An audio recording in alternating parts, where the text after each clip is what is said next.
ফিলিস্তিনের পক্ষে কথা বলতে দিচ্ছে না ফেসবুক। এমনকি যে কোনো ধরনের ইসরায়েলি নির্যাতন নিপীড়নের খবর প্রচার করা পোস্ট মুহূর্তেই সরিয়ে ফেলা হচ্ছে।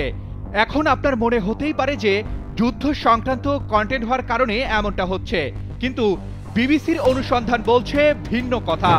বিবিসি 20টি ইসরায়েলি সংবাদ সংস্থার পেজের ডেটা বিশ্লেষণ করে দেখেছে, বিপুল সংখ্যক যুদ্ধ সংক্রান্ত কন্টেন্ট প্রকাশ করার পরেও তাদের দর্শক, শ্রোতা ও পাঠকের সংখ্যা প্রায় 37% বেড়েছে। কিন্তু কেন? তাহলে কি ইচ্ছা করেই ফেসবুক ফিলিস্তিনের পক্ষে কথা বলতে দিচ্ছে না? বিস্তারিত থাকছে আজকের প্রতিবেদনে। ফেসবুক কর্তৃপক্ষ ফিলিস্তিনের পক্ষে কণ্ঠস্বরকে থামিয়ে দিচ্ছে। বহুদিন থেকেই এমন অভিযোগ করে আসছে আন্তর্জাতিক মানবাধিকার সংস্থাগুলো, কিন্তু এবার ফেসবুকের বিরুদ্ধে উঠল আরও বড় অভিযোগ। গাজায় ইসরায়েলের সামরিক আগ্রাসনের মধ্যে ফেসবুকে ফিলিস্তিনি সংবাদ মাধ্যমগুলোর প্রতিবেদন দর্শক, শ্রোতা ও পাঠকদের কাছে ঠিকমতো পৌঁছতে দেওয়া হচ্ছে না। ফিলিস্তিনি ইস্যু নিয়ে যে কোনো খবর কঠোরভাবে নিয়ন্ত্রণ করছে ফেসবুক কর্তৃপক্ষ। বিবিসির অনুসন্ধানে বেরিয়ে এলো এমনই চাঞ্চল্যকর তথ্য। গত বছরের 7 অক্টোবর গাজায় ইসরায়েলের সামরিক আগ্রাসন শুরুর পর আন্তর্জাতিক মানবাধিকার সংগঠন হিউম্যান রাইটস ওয়াচ বা HRW এক বিশেষ প্রতিবেদনে জানায়, গাজায় হাজার হাজার ফিলিস্তিনিকে হত্যা করা হলেও কাউকে তাদের পক্ষে কথা বলতে দিচ্ছে না ফেসবুক ও ইনস্টাগ্রাম। মালিক প্রতিষ্ঠান মেটা সিস্টেমেটিক্যালি ফিলিস্তিনের পক্ষে কণ্ঠস্বর থামিয়ে দিচ্ছে বা নীরব করে দিচ্ছে। বুধবার বিবিসি প্রকাশিত এক অনুসন্ধানী প্রতিবেদনে একই তথ্য উঠে এসেছে। বিবিসি বলছে, গাজার সংঘাতের মধ্যে ফিলিস্তিনি সংবাদ মাধ্যমগুলোর প্রতিবেদন দর্শক, শ্রোতা ও পাঠকের কাছে ঠিকমতো পৌঁছাতে দিচ্ছে না ফেসবুক। সংবাদ মাধ্যমটি জানায়, তারা ফেসবুকের তথ্য উপাত্তগুলো ব্যাপকভাবে বিশ্লেষণ করেছে।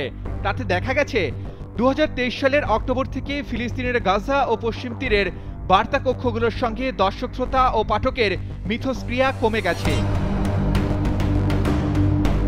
বিবিসি আরও বলছে, তারা দেখতে পেয়েছে মেটার মালিকাধীন আরেক সামাজিক যোগাযোগ মাধ্যম ইনস্টাগ্রাম কর্তৃপক্ষ 2023 সালের অক্টোবরের পর থেকে ফিলিস্তিন সংক্রান্ত মন্তব্যগুলোর উপর নিয়ন্ত্রণ আরোপ করেছে। গাজায় ইসরায়েলি আগ্রাসন শুরু হওয়ার পর হাতে গোনা কয়েকজন বিদেশি সাংবাদিককে গাজা উপত্যকায় প্রবেশ করতে দেওয়া হয়েছে। এরপরও তারা স্বাধীনভাবে ঢুকতে পারেননি। ইসরায়েলি সেনাবাহিনীর পাহারায় তাদের ঢুকতে দেওয়া হয়েছে। যারা গাজার অধিবাসীদের কথা শুনতে চান তাদের জন্য সামাজিক যোগাযোগ মাধ্যম খুবই গুরুত্বপূর্ণ।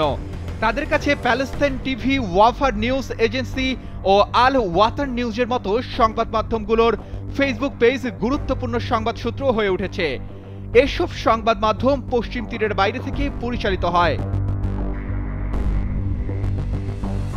ফিলিস্তিনি ভিত্তিক 20টি গুরুত্বপূর্ণ সংবাদ মাধ্যমের ফেসবুক পেজে দর্শক, শ্রোতা ও পাঠকদের সম্পৃক্ততা যাচাই করেছে বিবিসি। গত বছরের 7 অক্টোবর গাজা যুদ্ধ শুরুর আগে পরে সম্পৃক্ততা যাচাই ও তুলনা করা হয়েছে। একটি সামাজিক যোগাযোগ মাধ্যম অ্যাকাউন্ট কতটা প্রভাব ফেলছে ও কতজন লোক এর বিষয়বস্তু দেখছেন তার একটা মূল পরিমাপক এঙ্গেজমেন্ট বা সম্পৃক্ততা। মন্তব্য, প্রতিক্রিয়া জানানো ও পোস্ট শেয়ার করার মধ্য দিয়ে দর্শক, শ্রোতা ও পাঠক এসব মাধ্যমে সম্পৃক্ত হন। যুদ্ধকালে অডিয়েন্স এঙ্গেজমেন্ট বা শ্রোতা পাঠক সম্পৃক্ততা বাড়বে বলেই ধারণা করা হয়। অথচ 2023 সালের 7 অক্টোবরের পর ফিলিস্তিনি সংবাদ মাধ্যমের পাঠক সম্পৃক্ততা কমেছে 77%। ফেসবুকে প্যালেস্তাইন টিভির ফলোয়ার সংখ্যা 58 লাখ। টেলিভিশন চ্যানেলটির বার্তা কক্ষে নিযুক্ত সাংবাদিকেরা বলছেন, আগে ফেসবুকে তাদের পোস্টগুলো যত মানুষের কাছে পৌঁছাতো সেই সংখ্যা এখন 60% কমে গেছে। এই অভিযোগ যাচাই করতে ফেসবুকে 20টি ইসরায়েলি সংবাদ সংস্থার পেজে একই ধরনের ডেটা বিশ্লেষণ করেছে বিবিসি। এসব সংবাদ মাধ্যমের মধ্যে আছে ইসরায়েল হেম ও চ্যানেল 13। দেখা গেছে এগুলোর পেজে বিপুল সংখ্যক যুদ্ধ সংক্রান্ত কন্টেন্ট প্রকাশ করার পরও তাদের দর্শক, শ্রোতা ও পাঠকের সংখ্যা প্রায় 37% বেড়েছে। বিবিসির গবেষণার বিষয়ে জানতে চাওয়া হলে মেটা কর্তৃপক্ষ বলছে, তারা কিছু গোপন রাখেনি।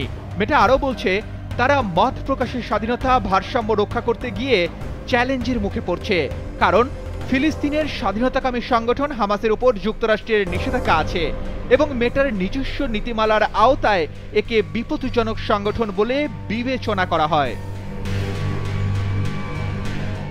এক মুখপাত্র বলেন, আমরা স্বীকার করছি আমাদের ভুল হয়েছে, কিন্তু আমরা ইচ্ছা করে নির্দিষ্ট কণ্ঠস্বরকে দমন করি বলে যে ইঙ্গিত দেওয়া হচ্ছে তা একদমই মিথ্যে।